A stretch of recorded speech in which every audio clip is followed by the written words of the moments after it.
Bien, muy buenos días. Si ven bien, vamos a ir iniciando. Gracias a todos los que están en este webinar participando. Yo sé que otros compañeros y otras compañeras se venirán en los próximos minutos. Vamos a ir iniciando, primero que nada, dándole la bienvenida a todos ustedes, los estudiantes y a los egresados que nos acompañan. Gracias por atender este llamado, una actividad que la Escuela de Ingeniería Civil de la universidad pues realiza con el esmero de poder ampliar la experiencia dentro del campo de las cimentaciones y dentro de las estructuras.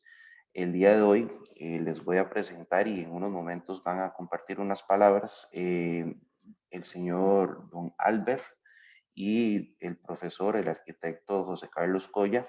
Ellos nos acompañan desde Barcelona, España. Entonces tenemos invitados internacionales en esta mañana. Creo que tarde-noche para ustedes por allá. Y les agradezco mucho su participación. La invitación surge o el motivo de esta invitación surge, bueno, porque realmente al arquitecto José Carlos Coya lo conozco como mi profesor dentro del máster que pude llevar dentro de lo que fue Sigurat. Más adelante vamos a ver un poquito de ese detalle y se los puedo recomendar. Por eso ese es el motivo y esa es la razón por la cual hacemos esto. Yo sé que les puedo recomendar, estamos en buenas manos esta mañana este, con el profesor Coya. Entonces, sin más que decir, les pido a todos los participantes que siempre mantengan el micrófono apagado, con la intención de no entorpecer lo que el profesor Coya nos va mostrando. Y vamos a tener un espacio al finalizar de que nos finalice la ponencia para poder consultar o poder evacuar todas las dudas que puedan surgir a partir de lo que hemos aprendido. Entonces, inicio cediéndole la palabra a don Albert para que les pueda saludar. Hola, ¿qué tal a todos? Muy buenos días para vosotros. Bueno, yo soy Albert Marull, responsable de las relaciones institucionales de Sigurat y nada, le voy a robar unos pocos minutos a José Carlos Coya, a su presentación, para que aprovechando esta oportunidad conozcáis algo más de Sigurat, donde José Carlos Coya dirige la maestría en cimentaciones y también colabora en otros programas formativos. Pero bueno, sin más, os comparto unas imágenes para que me sirvan de apoyo. Vale, perfecto. Creo que ahora ya lo tenéis a la vista. Bueno, Sigurat es una empresa de formación, de formación online. Esa es nuestra función. Cumplimos hace poco 20 años dedicados íntegramente a este objetivo, a la formación en línea, y nuestro perfil de programas formativos está pues claramente definido dentro del ámbito de la construcción. Nuestros alumnos siempre tienen el perfil de arquitecto técnico y los distintos ramos de la ingeniería. Ahí es donde quedan definidos. Tenéis en esta cronología de estos 20 últimos años, pues, digamos, quizá algunos puntos singulares. Por ejemplo, la primera maestría en BIM Management en formato online, que fuimos los primeros en impartirla por esta vía, por la vía del online. Primero para la edificación, más adelante para las infraestructuras. Luego también van apareciendo de un tiempo a esta parte pues, nuevas tecnologías, blockchain, transformación digital. Pero si os vais fijando, siempre ha aparecido desde el primer día, quizá digamos los que son nuestros programas origen, que son los dedicados a toda la parte de ingeniería estructural y de instalaciones, que hoy van a ser, digamos, protagonistas de la mano de Coya y en el área de cimentaciones. Figurat es una empresa con un perfil claramente global. Todos estos puntitos que veis en el mapa son, y faltan, siempre es difícil ir actualizando. Bueno, pues son puntos en los que tenemos alumnos, en los que tenemos algún tipo de presencia, contacto. Y para que os hagáis una idea, todos nuestros programas se imparten tanto en español como en inglés como en portugués.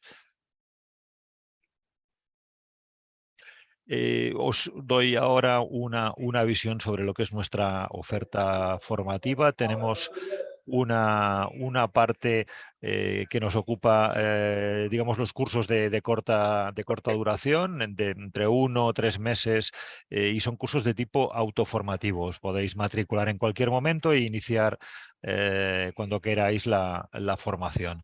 Después están los cursos de posgrado, son cursos de 4 meses, y estos, a diferencia de los cursos cortos, pues ya obedecen a un calendario para que todos los alumnos inicien a la vez y puedan llevar adelante coordinadamente con los distintos profesores que hay, pues los programas que hay que desarrollar.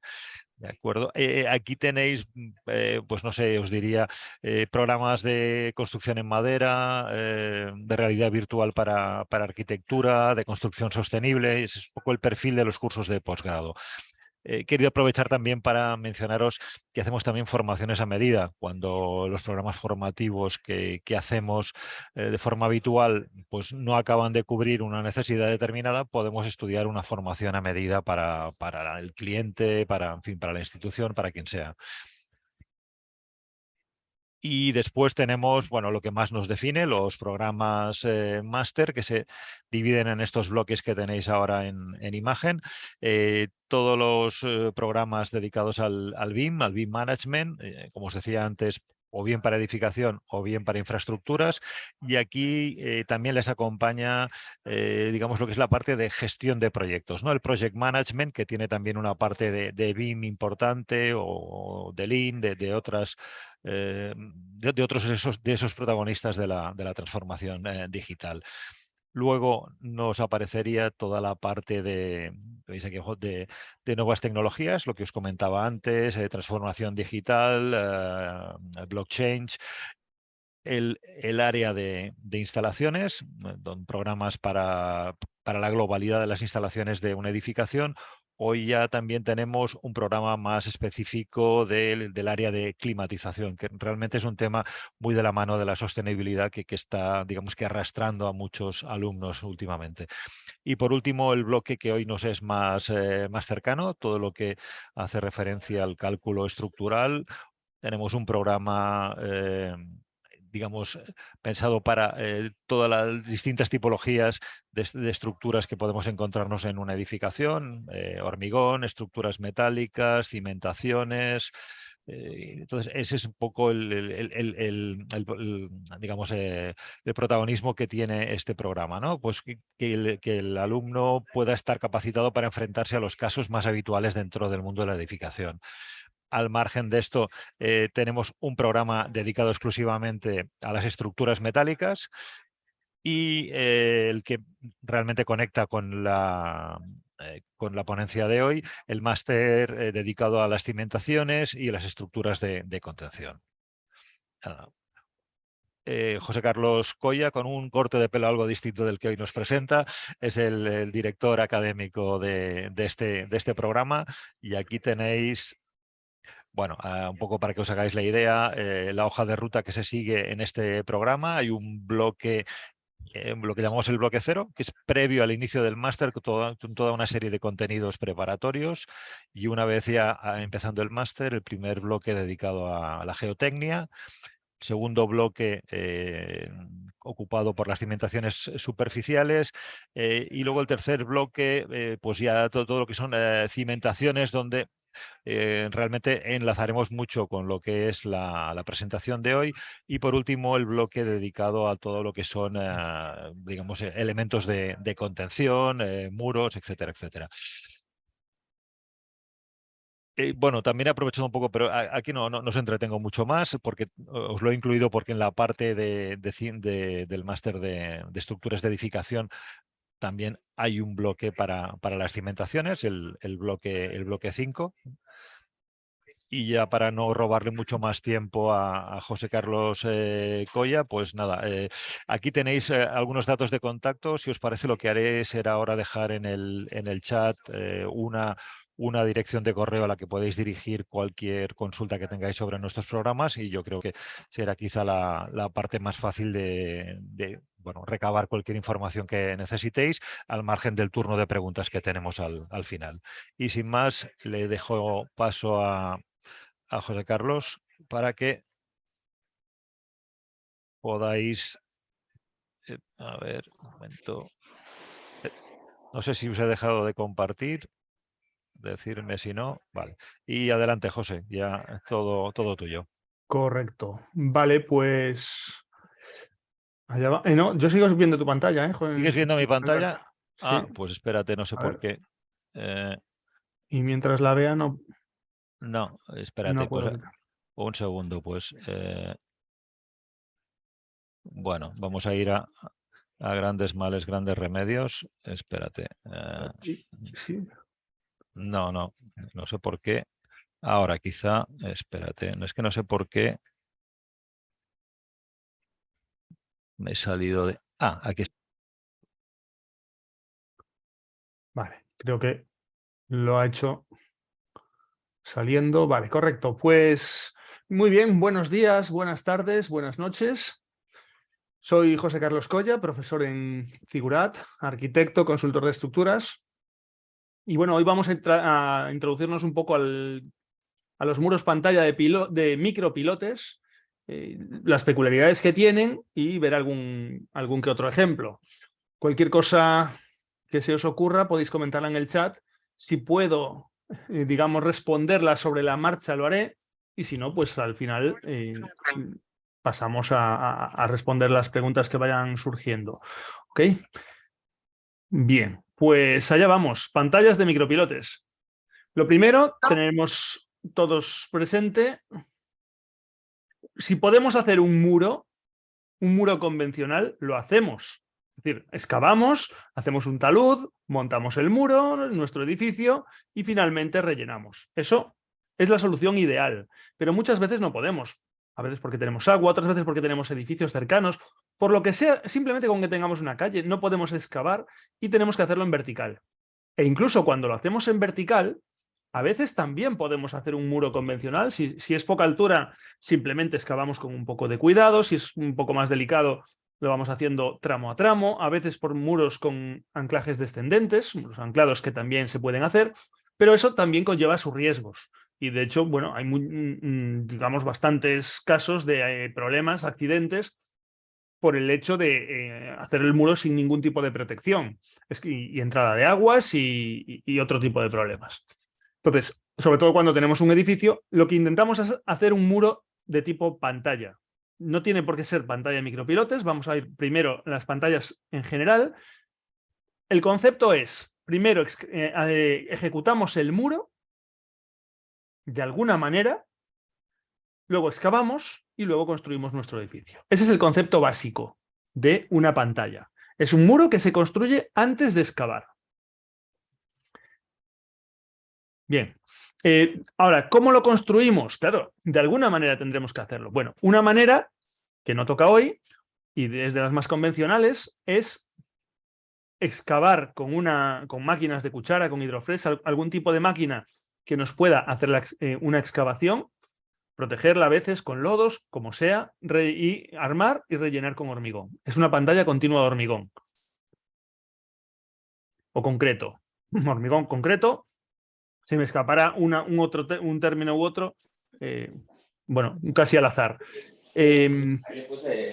La pantalla de tablestacas son unas piezas metálicas, a veces también existen de otros materiales, incluso sintéticas, pero generalmente son de acero, que se clavan, como vemos en la foto inferior, y entonces pueden contener el terreno e incluso el agua. Tanto las continuas como las tablestacas pueden contener las aguas. Y luego está la de pilotes. cualquier tipo de pilote, incluidos los micropilotes. Es decir, nosotros vamos colocando pilotes, no tienen por qué estar juntos. Fijaos que en la imagen superior están juntos, en la inferior están ligeramente separados. El propio terreno puede encargarse de contener, de autocontenerse entre un pilote y otro. Y tienen, digamos, cada una tiene sus ventajas e inconvenientes. La pantalla continua, evidentemente, es estanca totalmente. Bueno, perdón, casi totalmente, pero relativamente estanca. Y nos ofrece un cerramiento, un acabado que casi podemos dejar así. Muchas veces en garaje se deja y punto, no pasa nada. La pantalla de tablestacas yo diría que es la menos utilizada, se utiliza en casos donde se requiere bastante velocidad de obra y bueno, tiene su economía en cierto punto, no importa demasiado la deformabilidad. Y la de pilotes se utiliza generalmente cuando la continua no puede entrar por alguna razón, por ejemplo, porque no puede excavar. Las máquinas no consiguen excavarlo todo. Excavar, las máquinas que excavan las pantallas continuas no son a veces lo suficientemente potentes, las de pilotes son más potentes y las de micropilotes son mucho más potentes. La capacidad de perforación de la maquinaria de micropilotes es brutal.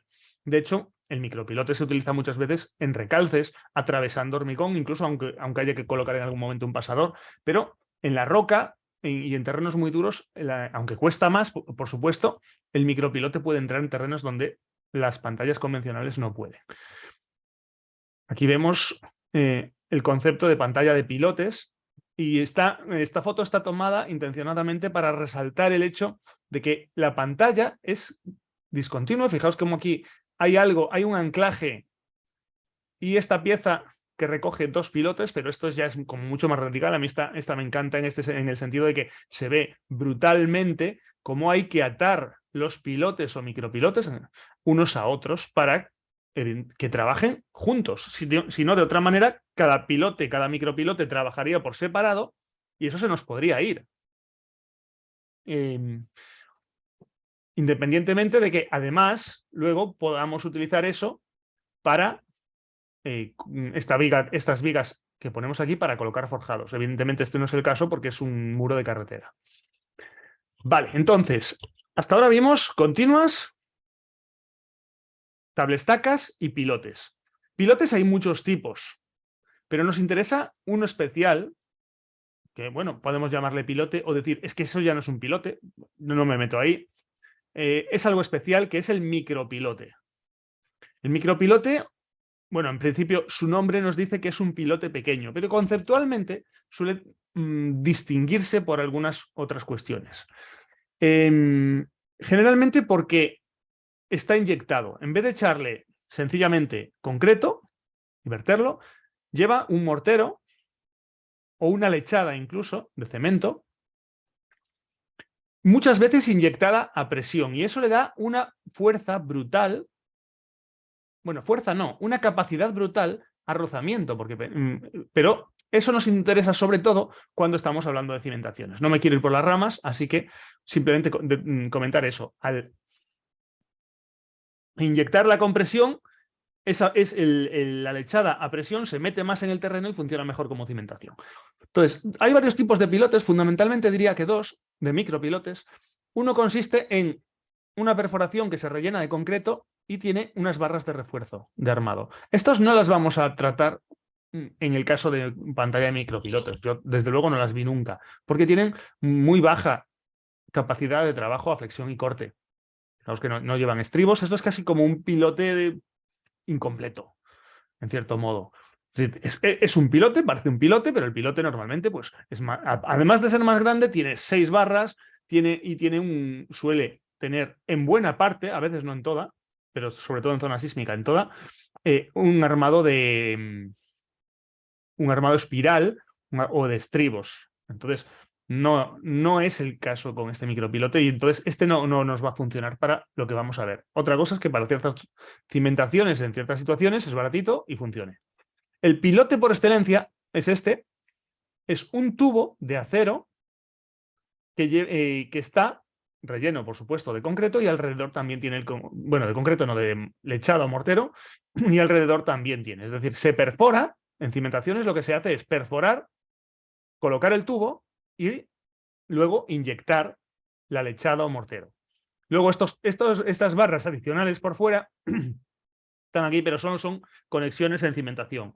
No están en toda la longitud del pilote. Puede llevar un micropilote de estos alguna barra dentro como refuerzo para mejorar su resistencia a compresión, pero es raro porque normalmente nuestro problema cuando tenemos este tipo de micropilotes no es la resistencia a compresión, sino que será, en todo caso, su resistencia a hundimiento cuando estamos en cimentaciones. Y hablando de pantallas de micropilotes, que es lo que nos ocupa hoy, pues no tiene ningún interés meter una barra aquí dentro que no nos va a aportar inercia de ningún tipo.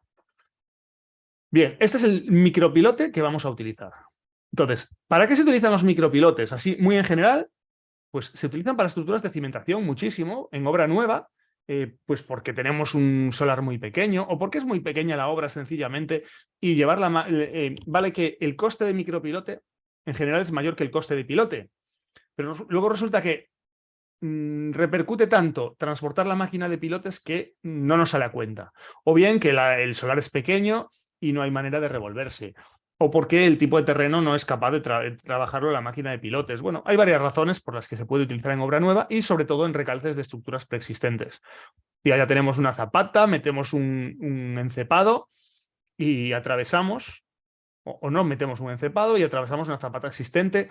Podemos utilizar la zapata existente como encepado. Hay 1000 maneras, pero tienen la capacidad de atravesar fácilmente o con relativa facilidad la cimentación existente y por tanto funcionar como recalces. Además, son máquinas muy pequeñitas, incluso hay empresas que las tienen tan pequeñas que las meten hasta en sótanos, bajando escaleras. Es una pasada lo que se puede llegar a hacer con una máquina de esas. Bueno, eso para cimentaciones, como mejora del terreno. También se tupe todo el terreno con micropilotes, se puede utilizar en paraguas de túneles, se utiliza en estabilización de laderas. Nos estamos acercando. Aquí el caso de un talud que es inestable y con una pantalla de micropilotes que no es la que vamos a ver ahora, es una pantalla similar. Bueno, es una pantalla en el sentido de que son muchos micropilotes uno al lado de otro, pero no es el concepto que estamos buscando, no vamos a hacer la contención. Y ahora la que nos interesa, que es como estructura de contención. Es decir, hacemos un muro funcionando como contención a base de micropilotes, uno al lado de otro, con cierta separación normalmente. Y luego veremos que pueden estar anclados, pueden tener aquí una viga. Ahora veremos los detalles, pero la cuestión es utilizar el micropilote así como muro. Ese es el concepto que queremos llevar. Bueno, dejo aquí un par de referencias muy típicas para micropilotes. Hablan tanto de contenciones como de cimentaciones. Son genéricas, no son documentos específicos de cortinas de micropilotes, pero creo que son igualmente interesantes para entender el concepto y para ver incluso también la parte de cortinas. Es la guía para el proyecto de ejecución de micropilotes en obras de carretera de España y está unas guías, sí, llamamos así, guía de diseño y construcción de micropilotes de la Federación Americana de Autopistas. Bien, pues vamos ya un poquito más a entender, a entrar en materiales, en cómo suelen ser los micropilotes. Esto, aquí un disclaimer, no tengo datos exactos. Si alguien tiene alguna referencia de Costa Rica, pues puede añadirla ahí en el chat. Yo la mayoría de lo que tengo es europeo, pero al final va a ser el concepto el mismo. Esto va a cambiar para cada país, quiero decir, o puede cambiar y ser lo mismo para cada país según los suministradores. Muchas veces, aunque estemos en Europa, lo que nos llega es material de cualquier otro país que viene con sus medidas. Pero bueno, valores típicos. Incluso lo que voy a decir, voy a desmontar lo que estoy diciendo. Os digo, aceros típicos, el 235, estos son los límites elásticos, límite de fluencia en megapascales, 235, 275, 355, 420, 460. Pues muy bien. Esto es lo que dice la norma, la guía, perdón, basada en los aceros típicos de estructuras de acero en Europa. Ahora, lo que se utiliza casi siempre en micropilotes es un acero que se llama N80 de 550 megapascales y es lo que suele venir al mercado, por muy Europa que sea, y haya en la norma esto. ¿Okay? Y estos son diámetros habituales, también según la norma, pero, por ejemplo, yo, si tengo la posibilidad, cuando entro en algún sitio donde no haya trabajado antes, bueno, pues nada, pido referencias de gente que trabaja allí. Si conocemos la empresa para la que vamos a trabajar, porque muchas veces estaréis calculando esto para constructora o directamente trabajando, como pasa con muchos alumnos que pasaron por el máster, que están trabajando en empresas de cimentación especial y entonces ya conocen el producto. Y si estamos como proyectistas externos, lo que tenemos que hacer es preguntar. Si podemos, a veces no podemos aproximarlo todo, no sabemos exactamente quién va a ser el suministrador, pero en cada mercado pues habrá las posibilidades que haya. Si estamos en una ciudad grande, una capital, si estamos en San José, pues habrá mucha disponibilidad. Si estamos en una ciudad pequeña, pues a lo mejor solo tenemos un suministrador que trae 3 o 4 diámetros y ya, no trae más. ¿Okay? Luego, un concepto importante en el dimensionamiento, no vamos a entrar mucho en dimensionamiento, pero hay algunos conceptos que conviene tener presentes porque son muy específicos de micropilotes. Y uno de ellos es la reducción del espesor de armadura. Aquí teníamos unos diámetros típicos, diámetro exterior. Este es el diámetro de perforación. Pues lo que podemos ver es que para cada diámetro de tubo habitual, pues vamos a tener un diámetro, aquí según la guía, un diámetro, pero no va a ser siempre así, específico, ¿vale? Pues se suma el diámetro exterior más un recubrimiento que tiene que ser más o menos generoso según la agresividad del terreno y tenemos el diámetro de perforación. Fijaos cómo en esta tablita tubos N80, lo que os decía antes, y lo que tenemos son unos diámetros exteriores y una horquilla habitual de diámetros de perforación. Pues aquí vemos que un tubito de 73, pues vale, el diámetro de perforación estará en torno a 12 centímetros, pero bueno, un poquito más, un poquito menos, dependiendo de recubrimientos y de lo que necesitemos. Para cimentaciones puede tener sentido aumentar un poco el recubrimiento y tener un poco más de diámetro con un tubo pequeño, porque lo que necesitamos es diámetro exterior que nos ofrezca fuste. Para contenciones, lo que necesitamos es el tubo. Vamos a ver que lo que trabaja es el tubo.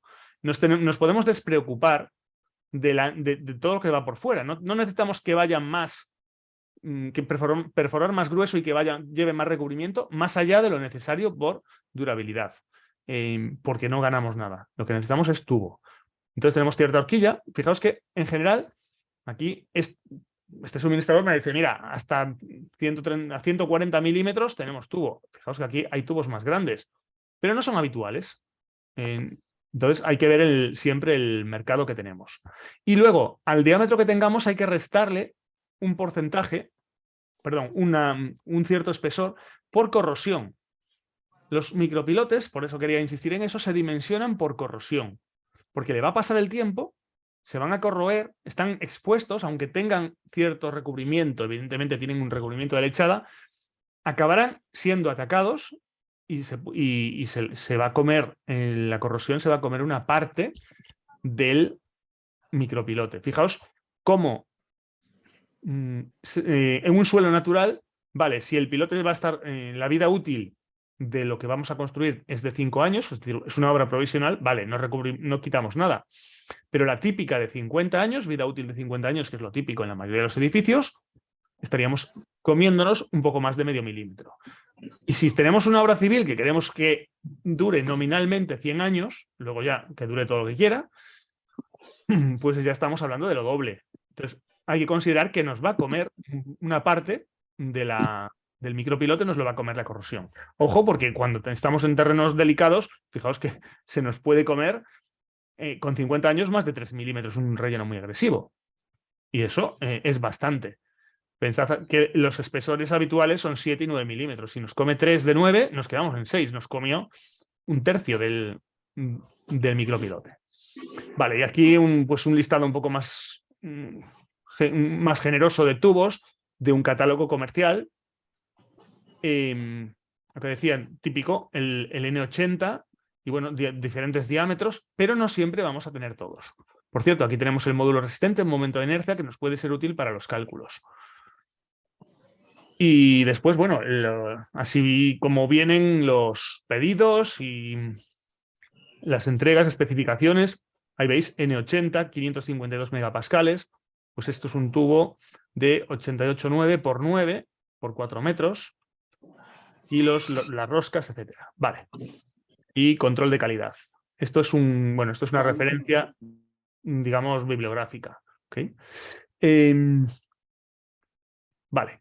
Y las lechadas, que bueno, en principio contamos con una lechada de 25 megapascales muchas veces, parecida al concreto, pero aquí vemos, esto es una ficha técnica, en una obra real, el mínimo es 25, pero esto daba 55. Ya digo, esto en cimentaciones puede ser interesante que tenga más resistencia. En pantallas, pues nos va a importar poco porque no la vamos a contar esa resistencia, vamos a contar solo la del micropilote. Perdón, la del tubo del micropilote. Bien, acciones que podemos tener, el peso propio. Es decir, dejamos la parte, digamos, de descripción y nos vamos a ver qué nos puede pasar en una pantalla. Peso propio, vale, tiene que estar, pero es mínimo. Es decir, no le damos ni importancia. Peso y empuje del terreno circundante, es decir, vamos a tener un terreno y nos está empujando el muro. Esto es el punto clave. Freático. Vale, puede estar, y en el ejemplo que veremos, ahí. Pero precisamente cuando tenemos nivel freático, la pantalla de micropilotes no es lo más adecuado. Es un problema tener un freático cuando tenemos una pantalla de micropilotes. Un problemón. Carga sobre... ¿Por qué? Porque se cuela entre los micropilotes, vamos, antes de meterme en más cargas. Si tenemos freático, nosotros hacemos una pantalla de pilotes y entre los pilotes se puede colar el agua con mucha facilidad, sobre todo si el terreno es permeable. Si es impermeable, oye, a lo mejor hasta aguantamos el asunto. Carga sobre la pantalla, es decir, tenemos un edificio muchas veces encima y está pesando. No suele ser un problemón, pero pensad que la pantalla de micropilotes es estrechita, muy estrecha, porque los pilotes, ya visteis los diámetros de tubo, pues podemos movernos en diámetros de menos de 10 centímetros, 10... Intentamos, ahí sí, intentamos en las pantallas ser un poco generosos con el diámetro, aunque el espesor sea pequeño, porque necesitamos inercia y necesitamos rigidez y resistencia a flexión, pero mucho tampoco llegamos. Es decir, la mayoría de los tubos, si veíamos aquí en el listado, pues bueno, el catálogo está cortado, pero aquí que veíamos en la norma, fijaos que la guía habla de 220, pero es raro encontrar un tubo de eso. Lo normal es no pasar de 14 centímetros. ¿Okay? Más luego ya veremos que montamos una viga de coronación y a veces un muro forro. Carga sobre la pantalla, carga sobre el terreno. Bueno, teníamos el peso del terreno y lo que cargue encima. Y luego ya efectos sísmicos, donde lo haya. Evidentemente, si estamos en Costa Rica, vamos a tener efectos sísmicos siempre. Y expansividad, congelación y compactación y otras cosas raras que nos pueden aparecer. Esto ya son muy digamos, particular. ¿Y qué comprobaciones tenemos que hacerle a una pantalla? A todas. No nos vamos a parar en todas porque ya entonces sería eterno, ¿no? Pero digamos la estabilidad general, igual que en cualquier talud, pensemos, pero que como le vamos a excavar en el talud tenemos que comprobar que no se nos rompa todo esto. Es decir, tenemos en estado final tenemos una pantalla y el terreno intenta deslizarse, esto pesa mucho, aquí no tiene cómo que equilibrarse e intenta volcarse así y salir por aquí. Digamos, acabaría así, roto el terreno. Bueno, esto es una comprobación que podemos hacer. En pantallas no suele ser demasiado problemático porque suele estar cortado por la propia pantalla esos círculos, pero puede ocurrir. Estabilidad del fondo de excavación. Se nos puede levantar, una vez que excavamos, levantarse el fondo. Sifonamiento, supresión o erosión interna, quiere decir, tiene que ver con el hecho de que corra el agua. Aquí haya freático, lo voy a dibujar en azul, que tengamos aquí un freático. El agua está intentando pasar por debajo de la pantalla y entrar, y aquí produce una baja de presión. No suele ser un problema, insisto, en pantallas de micropilotes porque no las hacemos cuando tenemos cuando tenemos aquí el nivel freático, porque lo más normal es que nos entre el agua directamente así. No sé, esto es más típico de pantallas continuas o de tablas tacas, que el agua, digamos, corre por debajo, según la permeabilidad del terreno, establece un flujo de circulación y al subir aquí, pues hace que perdamos presión efectiva. En pantallas de micros, el agua va directamente y se nos inunda todo, excepto que tomemos algún tipo de medida. Estabilidad de los elementos de sujeción, es decir, cuando nosotros hagamos una pantalla, ahora lo veremos, tendremos algún tipo de sujeción para que no se nos vuelque, porque en voladito es muy difícil que trabaje, tendremos anclajes o tendremos codales, ahora lo veremos, y tienen que ser estables. Estabilidad de edificaciones o edificios próximos, por supuesto, no queremos que se nos caiga el edificio que tenemos al lado. Precisamente por eso hacemos la pantalla. Zanjas, cuando las hagamos, esto es más propio, diría, que de pantallas no de micropilotes, capacidad estructural, es decir, que los micropilotes no se rompan, y la estabilidad de la pantalla, que es lo que es más específico de todo este cálculo, que es digamos, que la pantalla falle por rotación o traslación. Es decir, que la pantalla vuelque así, porque el terreno le empuja, o bien directamente que se venga de paseo y vaya andando, se mueva así. Andando no, vamos, pero que se desplace horizontalmente. Digamos que esto es, sobre todo la rotación es el tema estrella en el cálculo de pantallas. Entonces, cuando vamos a hacer ese cálculo de la pantalla, estamos ahí en la estabilidad de la pantalla, que no se nos caiga la pantalla. Lo otro ya son cálculos, digamos, particulares que tenemos que hacer de cada cosa, estabilidad general, ver el fondo de la excavación, hay una formulita para esto, sifonamientos, los anclajes también es un cálculo diferente, etc. Pero cuando nos centramos en la estabilidad de la pantalla, tenemos 3 tipos de métodos a lo bruto. Uno son los de equilibrio límite, es decir, echamos nuestros números, sería el equivalente al QL cuadrado partido por 8 de toda la vida. Digamos que montarnos un modelo de cómo se puede caer la pantalla, hacer unas ecuaciones de equilibrio y, bueno, pues con eso tiraremos. Si estuviéramos en 1950, cuando se empezaron a hacer estas cosas, pues era lo que había. Como estamos en el año 2022, pues la cosa cambia. Ya desde los 80 existen modelos tipo Winkler, igual que con losas de cimentación utilizamos pues, el sistema de Winkler, el módulo de balasto, como le queráis llamar, suponiendo cierta relación elástica entre la losa y el terreno, pues ahora tenemos una relación también elástica entre la pantalla y el terreno. Y luego ya métodos basados en elementos finitos, palabras mayores, esto ya requiere de programas muy potentes, conocimientos muy profundos y datos geotécnicos también de mucho nivel, porque son muy sensibles a las variaciones de datos geotécnicos. Eso sí, la potencia que nos da eso y la capacidad que ofrece para resolver problemas complicados es grande. Ahora, más de una vez, algún alumno, bueno, sí, algún alumno del máster de cimentación nos contó cómo en su empresa multinacional y decía, bueno, sí, es una multinacional, hay gente preparadísima, hacemos obras muy grandes, pero las hacemos con programas hasta métodos de Winkler. El programa de elementos finitos de super nivel tenían uno en una de las oficinas solo de toda la multinacional y lo manejaban allí 3 o 4 personas, no sé cuántas. Vamos, que cuando había que hacer algo que no era una simple estación de tren o cosas así, algo sencillito, no. Cuando era algo realmente complicado, muy complicado, entonces sí. Pero para hacer, y dije una simple estación de tren, evidentemente con afán de exagerar un poco, ¿no? Es decir, imaginaos, si para una estación de tren ya no lo hacían, ¿qué van a hacer para un edificio de viviendas, un hotel o un colegio, ¿no? Salvo que la complejidad geotécnica fuera extrema. Entonces, bueno, sacaban, digamos, sacaban la artillería. Vale, entonces el concepto es que primero nosotros ejecutamos el muro y después excavamos. ¿Vale? Ese es el concepto. Y bueno, y primero entonces vamos a ver qué pasa aquí, cómo es una zapata de estas. Dato friki, pues el método, este método está basado en Bloom, Hermann Bloom, que escribió este libro en perfecto alemán. Quien entienda, pues, vale, si no, lo pasamos por Google y ya se traduce. Vale, a mí lo que me interesaba era poner así los esquemitas que tienen, que al final son los mismos que usamos. Fijaos, la pantalla se gira, se vuelca hacia la izquierda, respecto a un punto que tiene establecido y entonces tiene sus diagramas de empuje, sus diagramas de momentos, lo monta así y digamos que todo esto, el libro es bastante, bueno, complejo, vamos a sintetizar.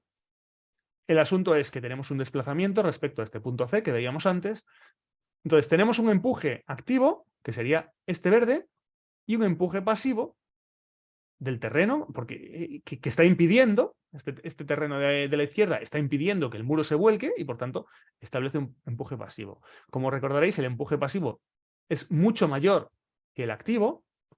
El coeficiente de empuje activo pues puede ser del orden de 9 veces el pasivo a veces, el activo, perdón. Entonces se puede conseguir el equilibrio. Esto sintetizado, bueno, tenemos, digamos que vamos aumentando el empuje según vamos bajando, como en cualquier muro, pero en cuanto llegamos aquí, el pasivo empieza a trabajar, el activo sigue trabajando, pero claro, el pasivo puede más y el total es que se va perdiendo empuje. Hay un punto donde el empuje es nulo. Y abajo, pues acaba reaccionando, digamos, fijaos cómo se está comportando la pantalla. Aquí en esta zona tenemos pasivo, y aquí es un contrapasivo, por decirlo de alguna manera. Estamos en el lado del activo, pero es un pasivo en el sentido de que si giramos respecto al punto C, el terreno impide el vuelco empujando hacia la izquierda, que es este empuje aquí. Y se monta unos números, allí el señor Bloom pues dice, mira, vamos a sacar esto, que nos complica mucho la vida, tenemos una reacción R, se saca sus formulitas en las que no vamos a entrar, simplemente lo vamos a ver en números para tener una idea de cómo es eso, porque no es tema para hoy. Vamos a ver una pantalla de 3 metros. Ya os digo que ahora veremos que para micropilotes es una brutalidad dejar una pantalla de 3 metros en micropilotes, así, sin más, en vuelo. Con una pantalla de 45 centímetros de concreto, pues es otra cosa. Pero para dramatizar el asunto, yo creo que está bien. Un terreno típico tópico de 18 kilómetros metro cúbico de densidad, 30 grados de ángulo de rozamiento. Allá vamos, echamos números. Esta es la ley de pasivo que a esta profundidad, bueno, el método nos da la profundidad a la que tiene que llegar la pantalla, nos da el vector, bueno, no voy a entrar ahí, pero bueno, pues nos dice el método que, mira, si profundizamos 480, está aquí el punto C de giro virtual, a 80 centímetros, ¿vale? Tenemos un pasivo, 256 de pasivo, 146 de activo, más 110 de contrarreacción, evidentemente estos dos suman este tercero.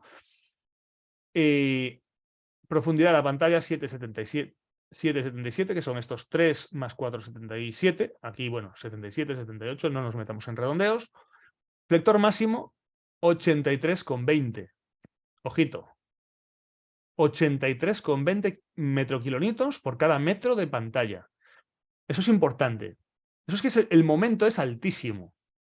Es lo que significa eso. Entonces, ¿cómo sabemos que es altísimo? ¿Vale? ¿Nos lo creemos? Vale, bien. Vamos a ver pilotes a flexión, micropilotes. Un micropilote de un tubo de 114. Aquí tengo la lista de los tubos que os decía antes. Pues el 114 es medio, bueno, más o menos medio, de 7 milímetros, aunque pongamos 9. Reducción del efecto de la corrosión, vamos a tener 0,60 para 50 años en un suelo natural. Ahora veremos bueno, me salté una diapo. La formulación la teníamos aquí. Hay dos tipos de formulación.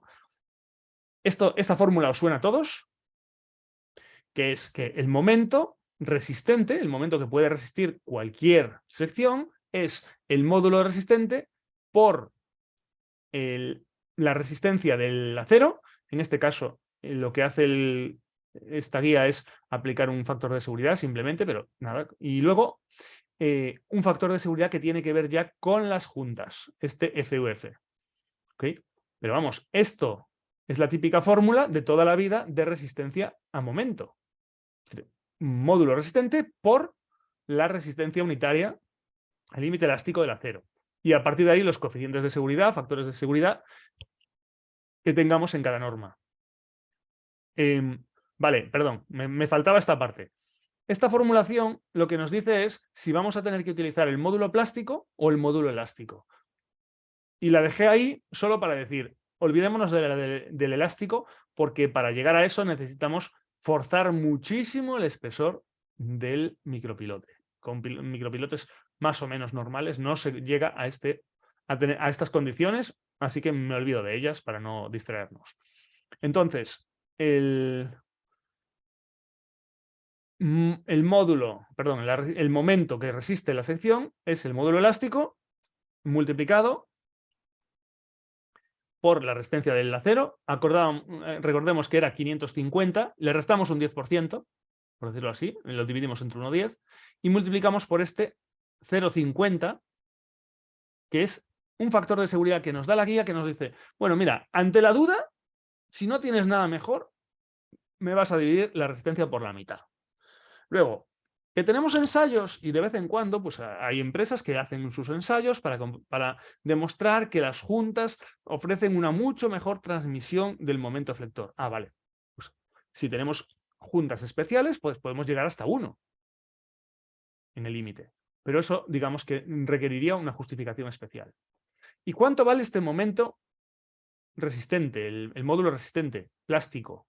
Bueno, pues la fórmula es una fórmula de resistencia de materiales, simplemente tiene un matiz, y es que en vez de decir diámetro exterior al cubo menos diámetro interior al cubo entre 6, que es lo genérico de la resistencia de materiales para cualquier tubo, le resta el doble de lo que se comió la corrosión. ¿Por qué el doble? Bueno, pues si tenemos un tubo así, lo que tenemos que tener en cuenta es, oye, que fuera como fuera este diámetro exterior, me voy a comer 6 milímetros de aquí y otros 6 de aquí. Así que esto, o sea, el diámetro exterior menos 2 veces este R, que es la corrosión. Es decir, normalmente menos 1,2 milímetros. Vale, a partir de ahí, pues ya es una cuestión de aplicar formulitas. Entonces, bueno, aquí tenía preparado ya digamos, una captura de pantalla. A mí me gusta más siempre, si puedo, entrar directamente en la hoja. Y bueno, ahí vemos que para un típico micropilote de 114, 9 milímetros, resiste 23 metrokilonewtons. Si lo separo cada 50 centímetros, pues evidentemente en 1 metro tengo 2, con lo cual es lo doble. Si lo separo cada 30, pues tengo un poco más. Bueno, ¿puedo llegar a 76 por metro? Vale. ¿Y cuánto necesitaba yo? ¿Cuánto había dicho que necesitaba?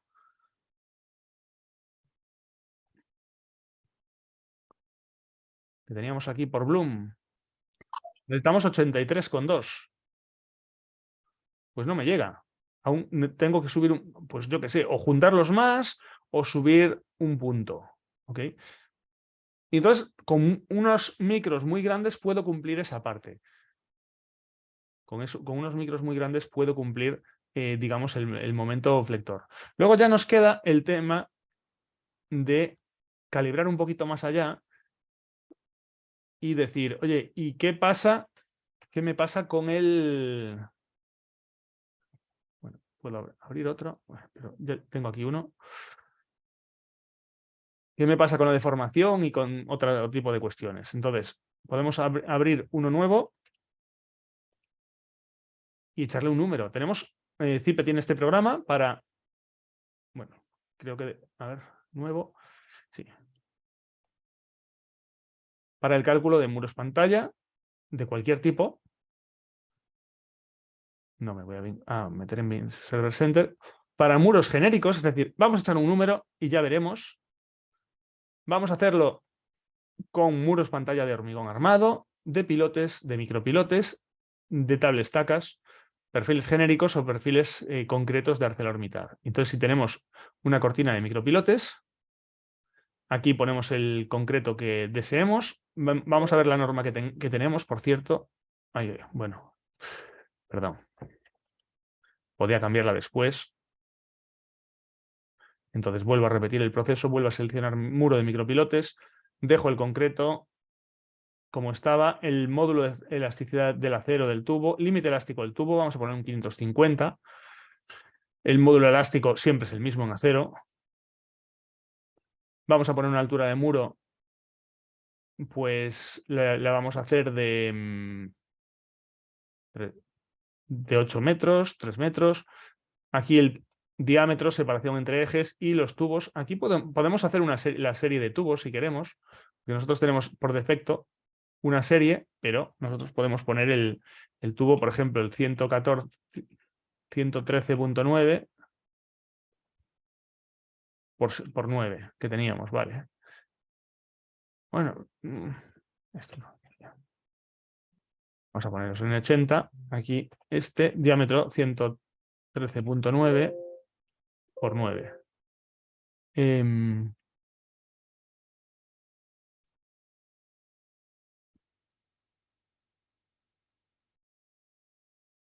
Perdón, 114.3. El otro, no, se me había ido el número, iba mal. 114.3. 114.3. Y podemos poner más. Es decir, vamos a poner el más grande para que nos quede ahí puesto. Fijaos que es el 139.7 por 9. Por si necesita más, que nos lo haga. 139.7 por 9. 139.7 por 9. Entonces, tenemos predefinido. Vale, me dice que esta referencia está repetida porque cometí un error al meter las series. Vale. No voy a tocar la mayoración de esfuerzos. En principio dejamos este 1,6, que es el típico para acciones variables. Y ahí tenemos este muro. Vale, algo se me fue aquí con las características del muro. Le dije, vale, tenía que tener 0 metros sobre rasante. ¿A dónde voy yo con 3 metros? Ok. Y bueno, la profundidad la podríamos haber predimensionado con la hoja, siempre nos ayuda, y a partir de ahí valoramos. Entonces, tenemos el perfil en el 80 definido. En normas, bueno, vemos que estamos con norma CI, podemos poner la 319. Opciones, aquí ciertas opciones de cálculo en las que no me voy a parar ahora. Materiales, podemos cambiar los materiales en cualquier momento, aunque los hemos introducido antes, igual que las acciones. Y aquí tablas de armado en el caso de pantallas de hormigón y pilotos de hormigón que no nos toca. Los datos generales, cota de la rasante, decíamos que estábamos en 0 por si hubiera algún cambio. Y aquí ángulos de talud, si queremos, por ejemplo, un terreno en pendiente y cosas así.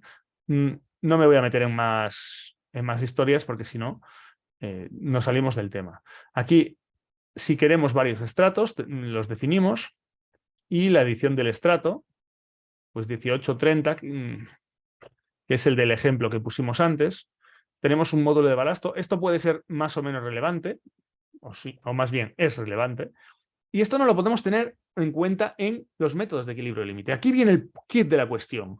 Cuando nosotros trabajamos con un método de equilibrio límite, lo único que estamos comprobando es el equilibrio de eso, que no se vuelque. Pero no tenemos una capacidad de análisis de ningún tipo de interacción suelo-muro. Mientras que con esto sí, aquí le estamos diciendo cuánto de rígido es el suelo. ¿Okay? Tanto en activo como en pasivo si fuera distinto.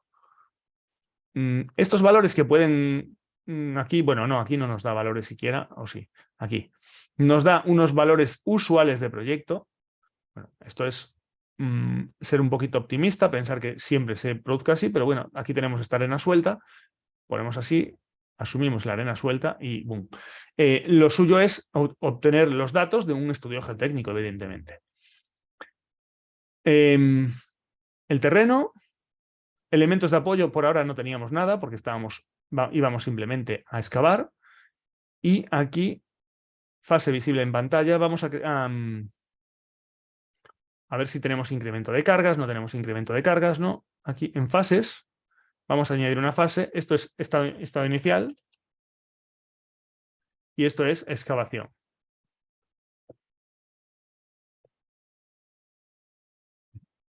Entonces, en la fase en que estamos, vamos a excavar.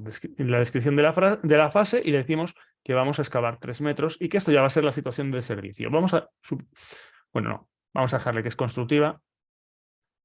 Sí. Y luego vamos a asumir que después a lo mejor ponemos un forjado. Ahora se nos va a quejar si hacemos el cálculo, pero ya me vale para lo que queremos hacer. Vamos a comprobar resultados, hace el cálculo y nos enseña los desplazamientos. Fijaos que se nos está yendo, aguante o no, se nos está yendo 120 milímetros, o sea, 12 centímetros. Es mucho desplazamiento, porque este terreno no está aportando. Fijaos, esta es la deformada. El terreno, no, o sea, el terreno está aguantando hasta cierto punto, pero se está comprimiendo y se está deformando. Y aquí cuando arranca, en el arranque de la pantalla por encima del terreno, ya se fue casi 40 milímetros. O sea, este terreno se deformó mucho. Y por eso aparecen estos 120. Que luego por cálculo nos dice que sí. Bueno, armadura evidentemente no podemos tener. Hay comprobaciones que no se cumplen. Que nos dice esbeltez máxima, es demasiado esbelto, etc. Vale.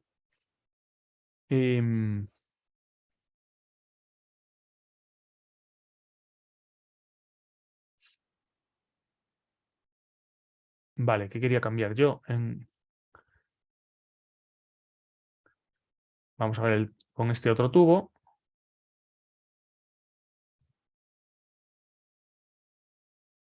Comprobaciones que no se cumplen. Esbeltez, estamos muy al límite, necesitaríamos un tubo incluso un poco mayor.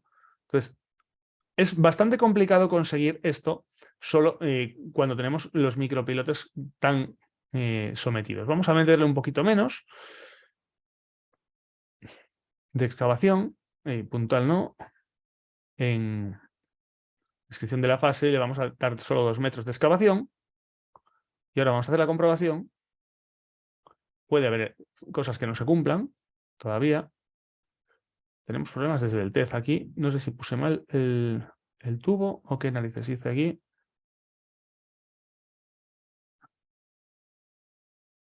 Diámetro exterior, en principio está correcto. Voy a cambiar la serie. Y que dimensione el solo.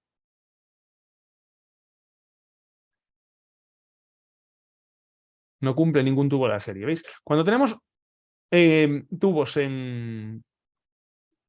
Perdón, pantallas en voladizo, muchas veces nos pasa esto, que no cumple. Pensaba que me iba a conseguir un poquito menos. Bueno, luego también el terreno nos ayuda. A ver. Se cumplen todas las comprobaciones, ahora sí. Fijaos que está cumpliendo incluso con un perfil pequeño porque esto ya es muy poca excavación. Eso es lo que tenemos que intentar. ¿Y cómo solucionamos el problema cuando tenemos más excavación? Aquí llegamos. Bueno, esta imagen friki ahora lo veremos con más detalle, pues poniendo anclaje, esta de anclaje. O bien anclajes o bien puntales. Cualquiera de las dos opciones puede funcionar. Cada una tiene sus ventajas e inconvenientes. El anclaje tiene la ventaja de que nos deja el terreno totalmente libre. Es decir, aquí podemos trabajar con toda facilidad, los puntales no. Pero claro, a cambio nos estamos metiendo en terreno que no es nuestro. Podemos tener, digamos, cuestiones legales que solucionar. Nos estamos metiendo en un terreno desconocido. El anclaje es una cosa peligrosa. Porque normalmente tenemos un estudio de suelos de la zona donde estamos. Pero, ¿qué pasa donde se ancla? ¿Quién ha estudiado este suelo? ¿Dónde se mete el anclaje? Casi nadie. Y muchas veces estamos entre edificios, con lo cual no es que no queramos estudiarlo. Es que este terreno primero no es nuestro. Y es que encima puede haber aquí un edificio y a ver cómo hacemos nosotros un estudio geotécnico sobre el edificio hecho. Es muy complicado. Entonces tienes esos puntos delicados. Y además los anclajes son elementos susceptibles de fallo. Es decir, son elementos delicados. De hecho, consejo de pilotero es... Que me dio una vez una persona que trabaja mucho haciendo pilotes, me dice, mira, cuando hagas micropilotes para cimentación, puedes estar tranquilo con los cálculos. Pero cuando hagas anclajes, haz siempre, siempre, siempre ensayos. Y si no quieren, pues te vas. Porque los anclajes fallan. Micropilotes hundidos es muy raro verlos. Habrá, pero hay que buscar. Casos de anclajes que fallan, a montón. Y luego puntales. Lo que pasa es que el puntal, claro, como estamos viendo, va a estorbarnos en la obra. Pero el proceso es este. De una manera o de otra, con anclajes, con puntales o como queramos, tenemos que hacer la pantalla, excavar un primer nivel, poner un anclaje y acabar de excavar. Y a veces más de un anclaje. y luego ya construiremos el edificio. Pero nosotros tenemos que llegar a este punto en el que esto esté en equilibrio. Cuando construyamos el edificio, pues el anclaje sobra, nos lo podemos cargar. Entonces, ahí vienen los métodos de equilibrios límite. Hay dos métodos, este es el de voladizo, que lo dejé aquí para tener toda la síntesis de cómo funciona en cada caso la pantalla, y estos dos, que depende de la profundidad de empotramiento, el que se llama de base libre o de base empotrada, que consiste en permitir o no, admitir o no que digamos que se está desplazando la parte inferior de la pantalla. Si tiene poco empotramiento se comportará como base libre, si tiene mucho empotramiento se comportará como base empotrada. Echamos un numerajo con el método de base libre, no me voy a parar en los cálculos, pero bueno, ya veis aquí el diagrama de equilibrio y este es el comportamiento, cómo se porta a flectores. ¿Okay? Aquí tenemos la deformación, los empujes, la ley de empujes, fijaos que se distinguen porque la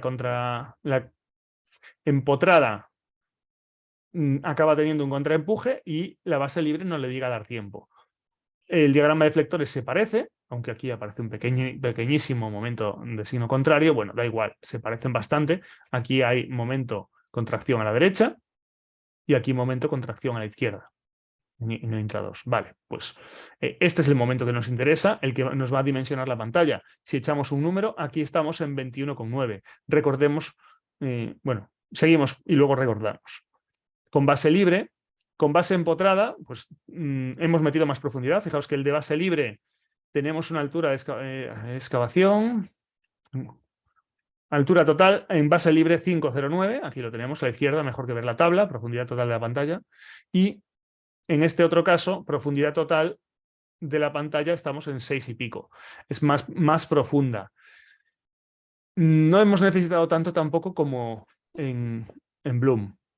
Y aquí vemos que el momento flector máximo está en 15,12. Es decir, 21 con base libre, 15,12, profundizando un poquito más, tenemos una cierta reducción del flector máximo, 15,12 kilonewtons por metro, pero ojo, recordad que estábamos con Bloom, necesitábamos bajar 8 metros porque no teníamos anclaje para estabilizar y 83 kilómetros por metro. Y luego, este método que funciona más o menos bien para pantallas, pues ya veis que nos deja vendidos cuando tenemos pantallas de micropilotes, porque aunque el método pueda salir que sí, por equilibrio, luego hay otros factores que acaban siendo que no damos hecho. ¿Okay? Y bueno, ya si tenemos muchas filas de anclajes, pues entonces el método manual pues es ya a lo bruto decir, mira, tenemos un empuje continuo en arcillas saturadas o en arcillas duras fisuradas, vale, y en arenas continuo. Vale, esto tiene sus matices de que hay un diagrama, al final calcularemos a mano, calcularemos todo como un continuo y andando. Otra cosa es que podamos tener el programa y con eso pues arreglamos mucho mejor.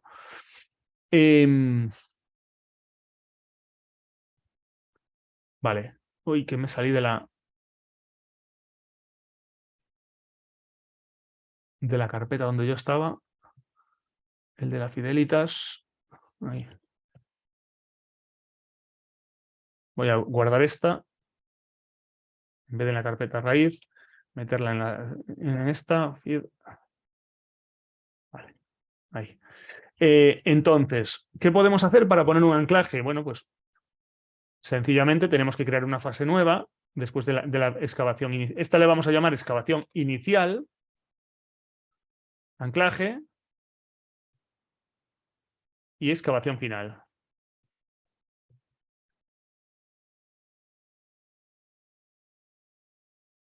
Entonces, ¿en qué fase estamos? En excavación final. Yo quiero cambiar de fase, excavación inicial, vale, anclaje. Ahora en esta fase vamos a añadir un anclaje, elementos de apoyo, nuevo puntal o nuevo anclaje, a gusto, activo o pasivo. Esto ya, vamos a poner un codal, simplemente un puntal, codal, como le queramos llamar.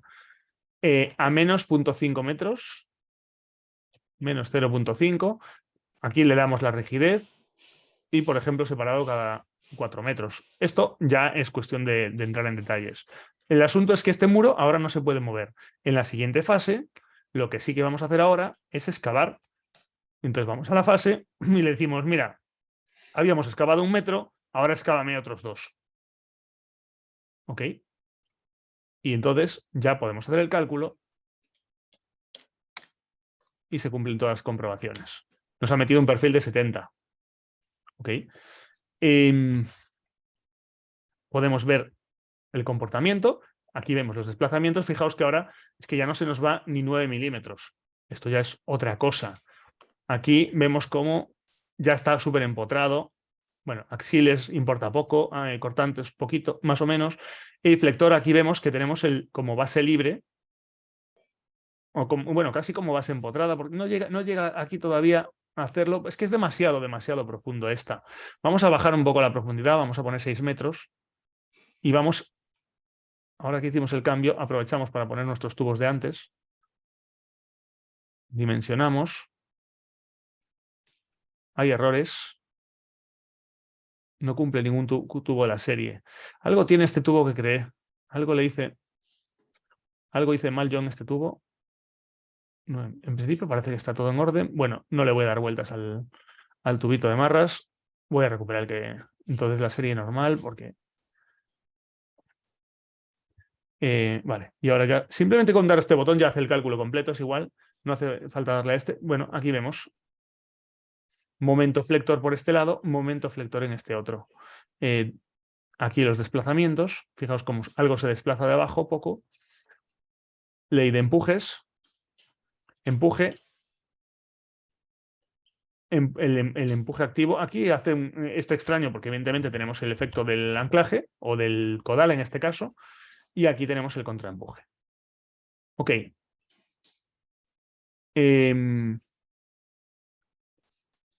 Vamos a ver aquí el diagrama. Vemos cómo empuje.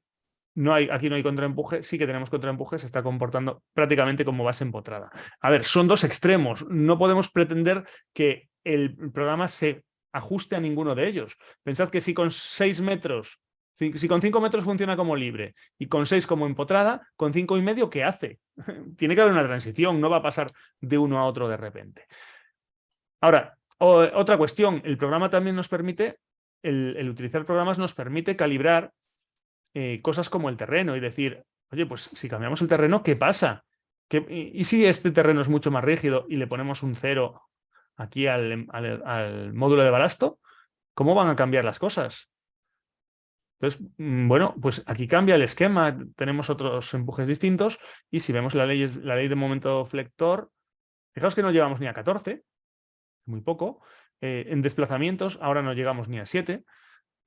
Entonces, hay que analizar estas cosas y esto es lo que podemos hacer en estos casos. Lo que nos permite hacer los programas. Para eso utilizamos programas. Bueno, aquí ya veis que me he anticipado. Tenía como previsto introducir el programa más tarde, pero al final siempre acabo introduciéndolo antes, ¿no? Y esto, bueno, dejé estas para tener el presente eso por si algo fallaba en el programa. Vale, entonces, dijimos que estábamos poniendo codales. Bueno, pues nosotros tenemos que atar de alguna manera esa cimentación para que no se nos vayan en el tiempo. Podemos poner, vale, podemos poner perfiles. Funciona mejor que perfiles H o W, perfiles tubulares, cuadrados. Esto tiene mucha más inercia, perdón, mucho más radio de giro, funciona mucho mejor a compresión, no vamos a tener problemas de pandeo. Con estos tendremos problemas de pandeo. Pensad que los codales van a compresión.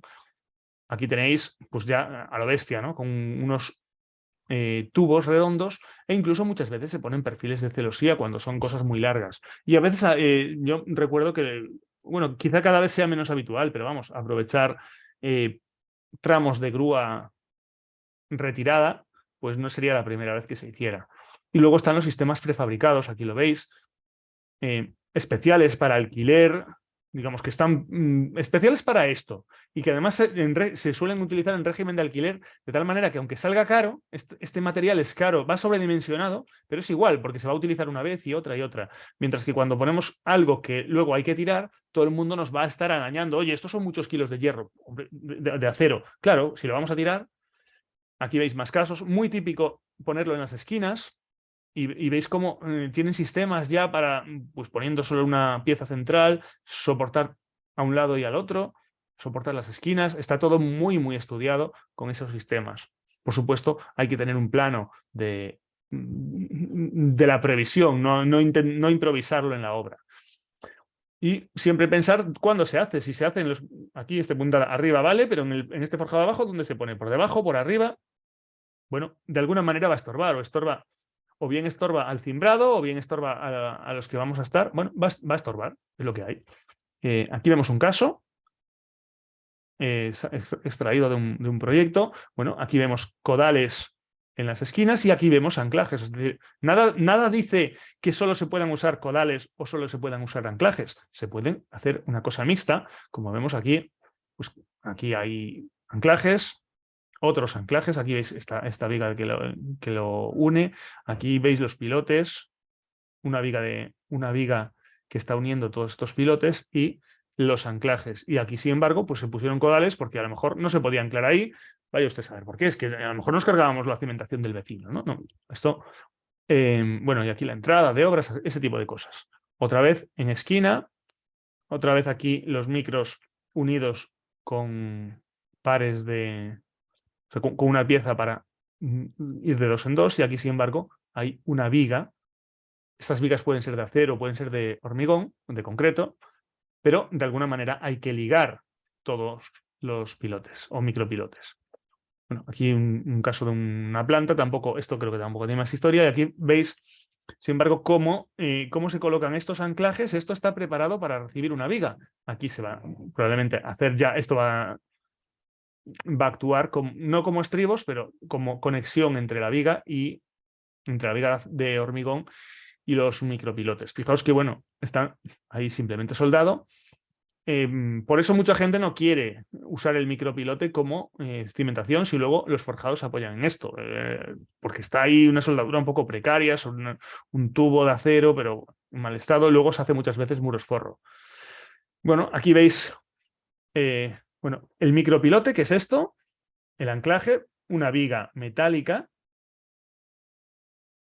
que va a unir, bueno, esta es la dechada de inyección del micropilote y por fuera lleva un muro forro. ¿Okay? Un muro, y aquí la viga de coronación, en este caso contención a calle, esta viga es estrecha, en este caso contención a medianería, esta viga es ancha. Y bueno, vamos a ver un caso, esto se titulaba caso, pero quería hacer también, digamos, algo más amplio. Ya vamos un poco justos de tiempo. Bueno, aquí había un muro, tenemos un terreno, y entonces el procedimiento, lo que había que llegar es a tener una caja. Esto era un pozo de bombeo.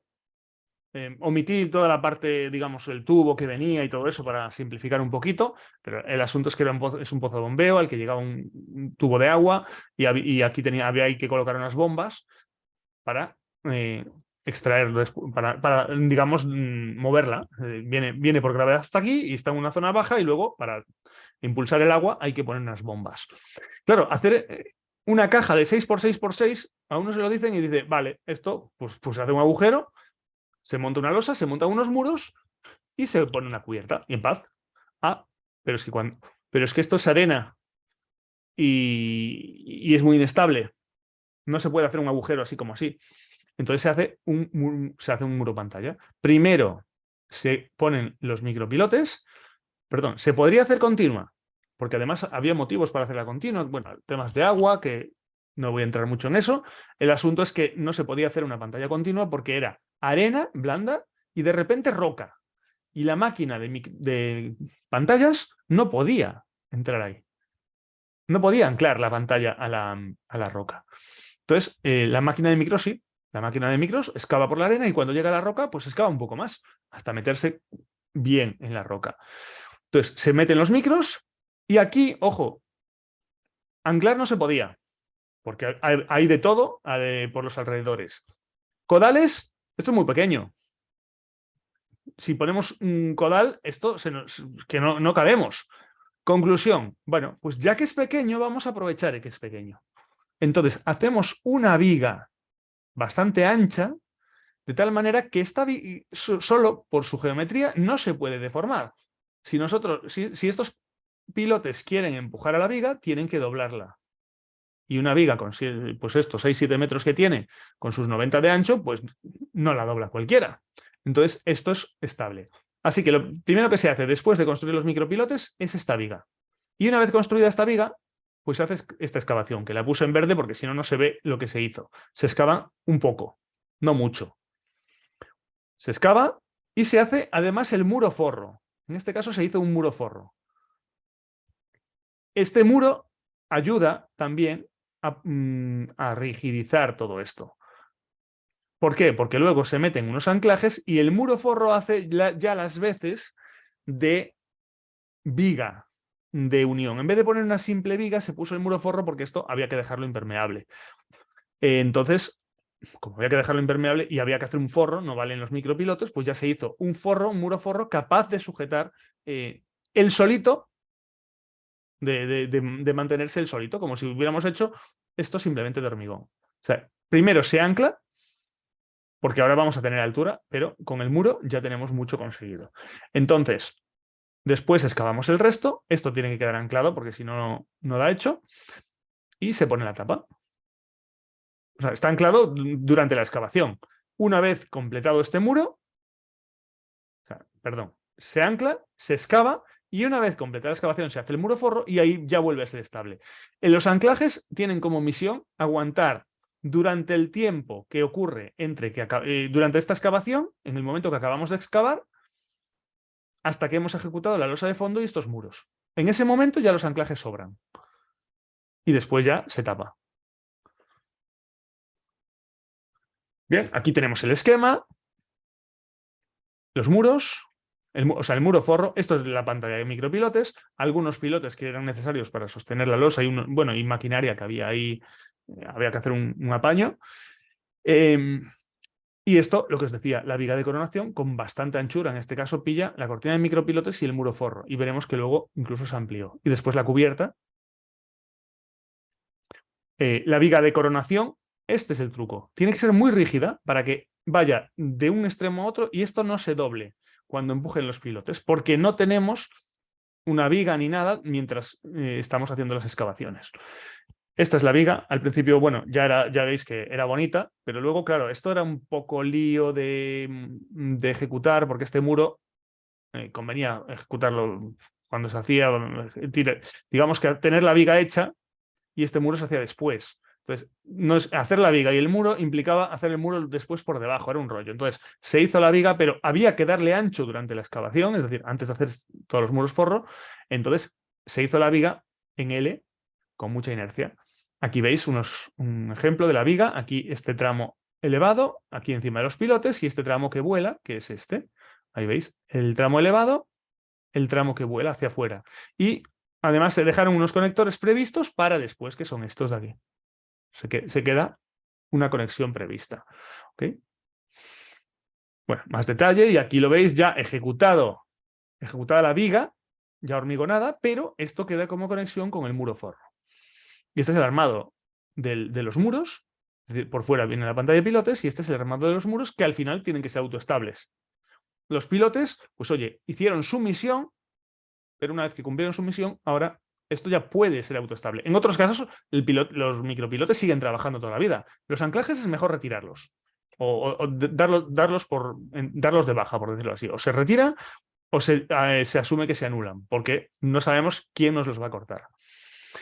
Bien, aquí tenemos la viga esperando y ya la excavación. Y aquí el muro forro que se está ejecutando, falta aquí en el tramo de abajo. Y el muro bueno, los anclajes quedan ahí, pero ya después no tienen sentido. Y este es los cálculos en los que simulábamos mediante, claro, el programa no permite tener en cuenta la contribución del muro forro ni de la viga de coronación y había que simularla como si fuera un anclaje.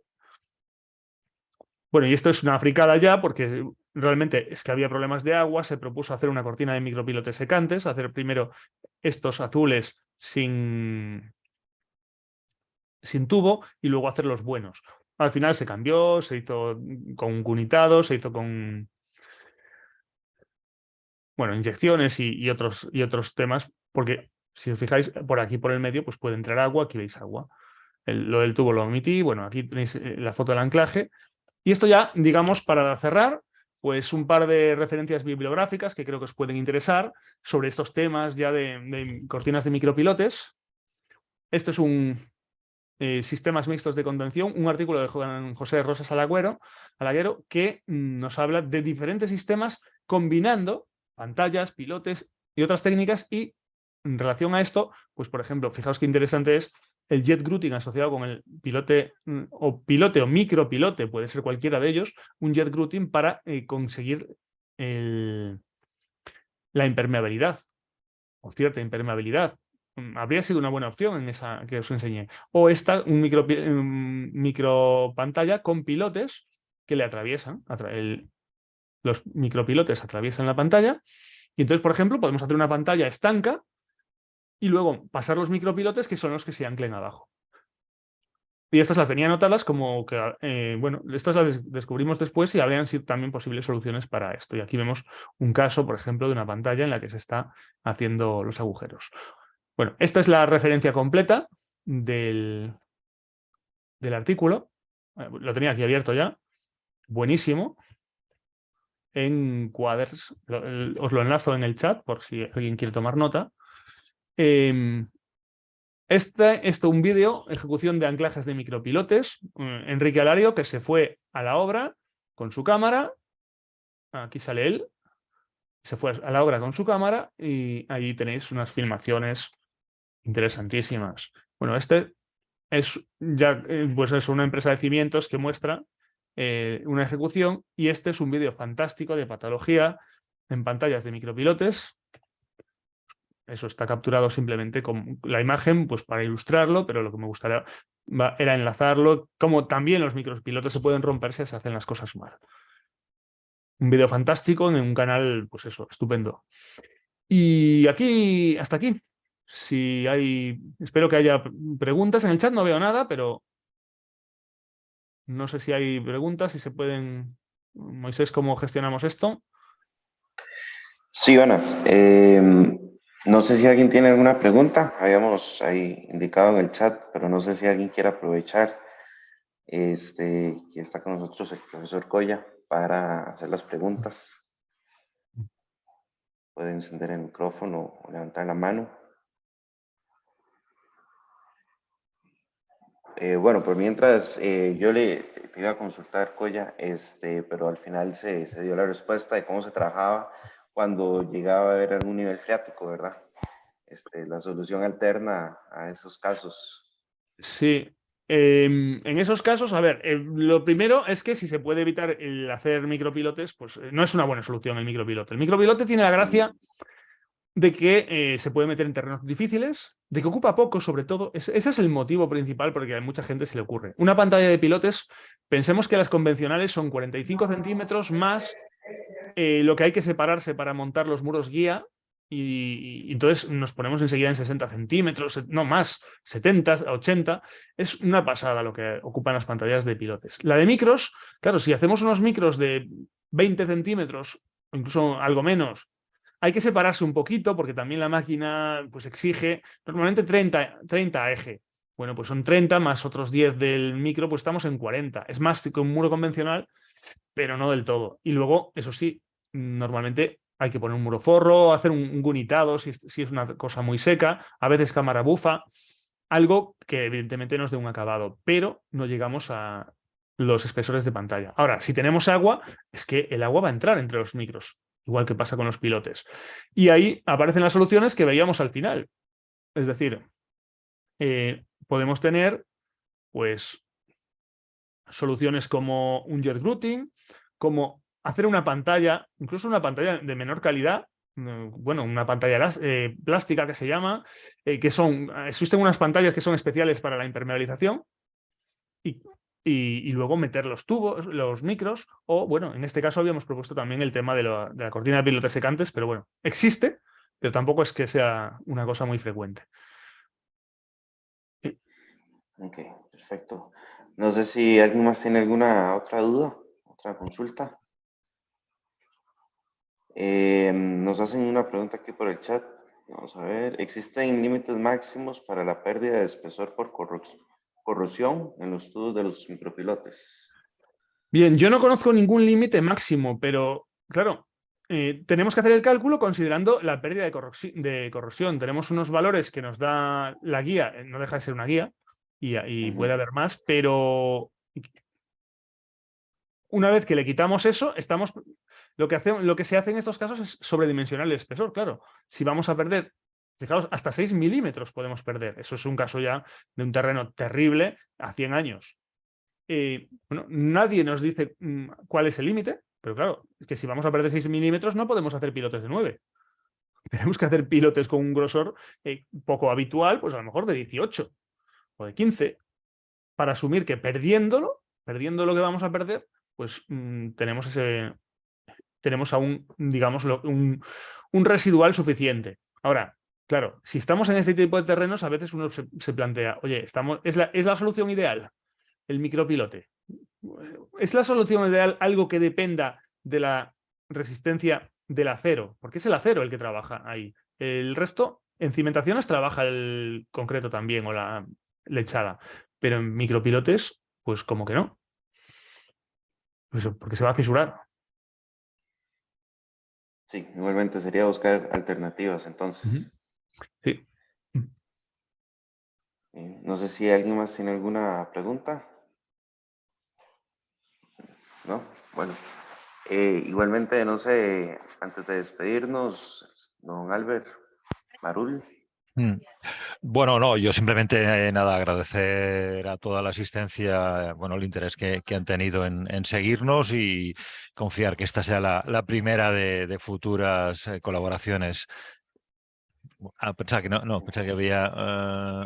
Otra sí, ha llegado pregunta. una pregunta en el último segundo. Si la quieres comentar, Moisés.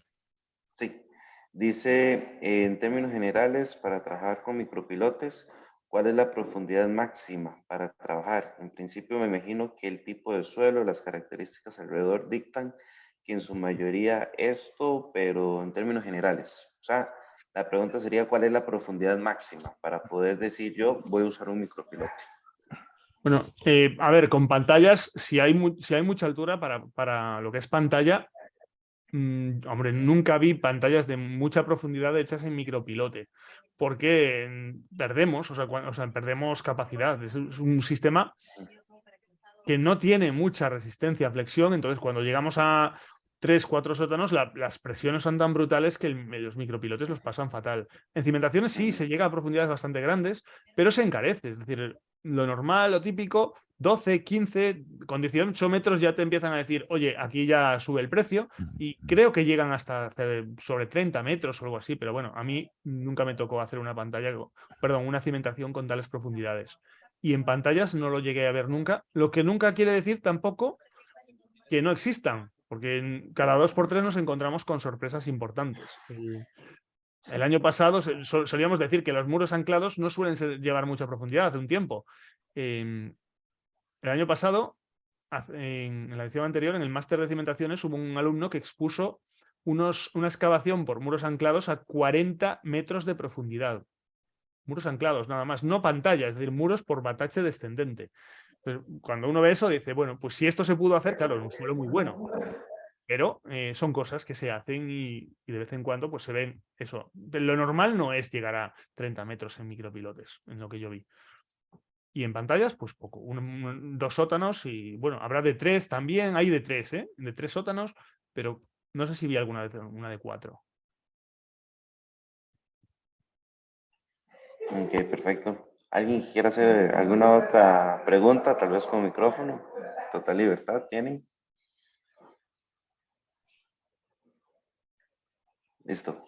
Don Albert, no sé si habías terminado. Bueno, para Sí, darnos las no, nada, gracias. lo dicho, daros las gracias y bueno, confiar que sigan futuras colaboraciones. En el chat tenéis un Claro. correo de contacto, también nuestra web, por si queréis profundizar en algún tema. Y bueno, lo dicho, muchas gracias a ti, Moisés, en particular, y a Fidelitas en general. No, con todo gusto. Yo aprovecho y les comparto un certificado que vamos a hacer llegar al profesor Coya. Gracias por estar con nosotros. Creo que ahí lo están viendo en pantalla, ¿verdad? Sí, Al muchas arquitecto José gracias. Carlos Coya Piñero, por un certificado por participar en la charla de caso de de pantalla micropilotes. Le agradezco igualmente a Segurada, al profesor Coya, a don Albert por su participación y como ellos nos indican, están totalmente abiertos a cualquier duda o consulta y esperamos seguir participando de este tipo de actividades uniendo ambas instituciones. Sería todo, que la pasen muy bien, muchas gracias a todos por participar. Muy buen día, hasta pronto. Buen día Muy bien. o Muchas buena gracias noche a por todos allá en España. y saludos. Chao. Gracias.